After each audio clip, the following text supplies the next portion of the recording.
Welcome to my YouTube channel. मेरा नाम प्रशांत है। मैं आपके लिए एक नया टॉपिक लाया हूं। इसमें भ्रूण का परिवर्तन, एम्ब्रियो डेवलपमेंट। ठीक है, इससे समझने से पहले हम सारी चीज को डायग्राम में समझेंगे, लेकिन इसको समझने से पहले हम एक छोटी सी चीज को सीखते हैं।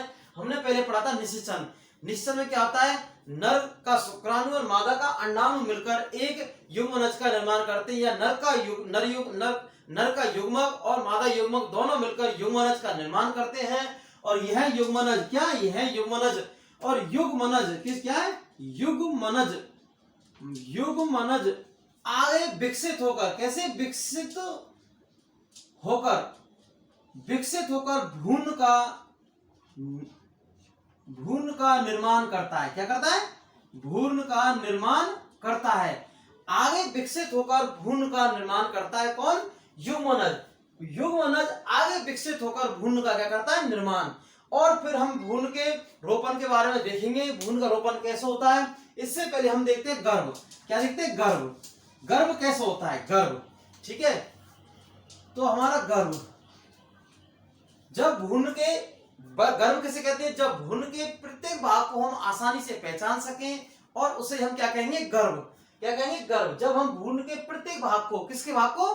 भ्रूण के प्रत्येक भाग को, किसके भाग को? भ्रूण के प्रत्येक भाग को आसानी से पहचान सकें, उसे हम कहते हैं गर्भ। अब हम देखते हैं भ्रूण का रोपण। भ्रूण का रोपण हमारे गर्भाशय के अंदर होता है, और ये 9 महीने तक मां के गर्भाशय में रहता है, और पूर्ण रूप से एक कंप्लीट या स्वस्थ शिशु का बाद में जन्म होता है। इसे हम शिशु कहते हैं। हम देखते हैं डायग्राम के अंदर, ये जो संरचना है ये गर्भाशय की गुहा है। क्या है? गर्भाशय की गुहा। जहां एक चीज, दूसरा ये ग्रीवा है। क्या है? ग्रीवा पार्ट। और ये वाला, ये जो हमारी संरचना बनी हुई है, ये बनी है हमारी भ्रूण। क्या बनी है? भ्रूण, एम्ब्रियो। एम्ब्रियो बनी, ये संरचना हमारी जो इसके अंदर लगी हुई है, ये एम्ब्रियो है, भ्रूण। और ये वाहिनियां सहित नाभि रज्जु। क्या होता है? नाभि रज्जु। ये वाहिनी सहित नाभि रज्जु होता है। इसके द्वारा भ्रूण को पोषण मिलता रहता है। किसके द्वारा? वाहिनी सहित नाभि रज्जु। हम इसको प्लेसेंटा भी बोलते हैं। ठीक है, ये हमारा क्या है? पीतक कोष, यॉक्स है। क्या है? ये पीतक कोष है हमारा।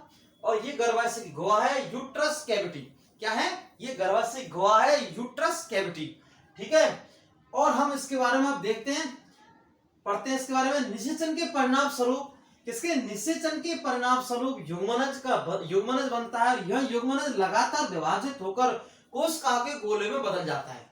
देखो इसमें, निषेचन के परिणाम स्वरूप निषेचन के परिणाम स्वरूप युग्मनज का क्या होता है? युग्मनज बनता है, युग्मनज का निर्माण होता है। और यह युग्मनज लगातार विभाजित होकर कोशिकाओं के गोले में बदल जाता है। जैसे देखो, ये तो हमारा नर युग्मक है।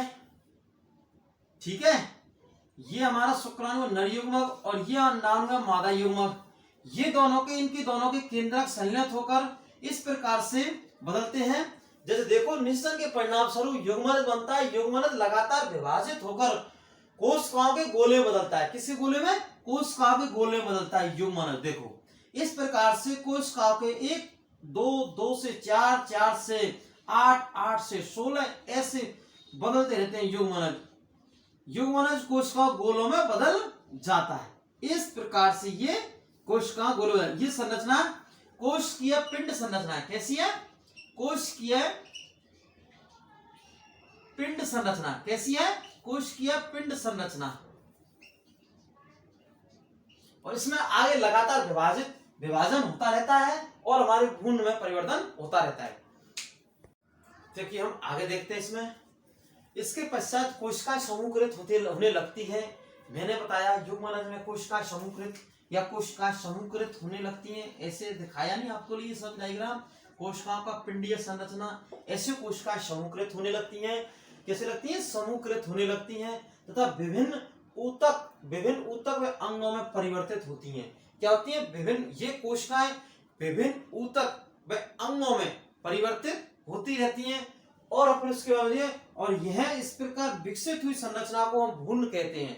क्या कहते हैं? भ्रूण, एम्ब्रियो कहते हैं। इस विकसित हुई संरचना को क्या कहते हैं? हम भ्रूण कहते हैं, एम्ब्रियो कहते हैं। और भ्रूण गर्भाशय की दीवार में रोपित होकर विकसित होने लगता है। कैसे विकसित होता रहता है? हमारा भ्रूण होता है, भ्रूण ये क्या करता है, गर्भाशय की दीवार में रोपित होने लगता है। क्या करता है? रोपित होने लगता है। आगे इसका रोपित होकर विकसित होता रहता है। कैसा रहता है? विकसित रहता है। कौन? हमारा भ्रूण, एम्ब्रियो। ये हमारा एम्ब्रियो है। क्या है एम्ब्रियो? भ्रूण। ये क्या होता है? गर्भाशय की दीवार में रोपित हो जाता है और रोपित होकर ये आगे का विकास या विकसित होता रहता है और यह नाभिका वाहिनी रज्जु से ये मां के द्वारा पोषण प्राप्त करता रहता है हमारा भ्रूण, और ऐसे हमारा भ्रूण का परिवर्धन होता रहता है। आगे हमारा भ्रूण के बारे में हम और आगे से पढ़ेंगे। और आई होप, मैं आशा करता हूं मेरे द्वारा समझाए हुए आपको समझ में सारी चीज आई होंगी, और ऐसे ही मेरे को सपोर्ट करते रहिए, फॉलो करते रहिए, और आपका प्यार ऐसा ही मेरे साथ बना रहे।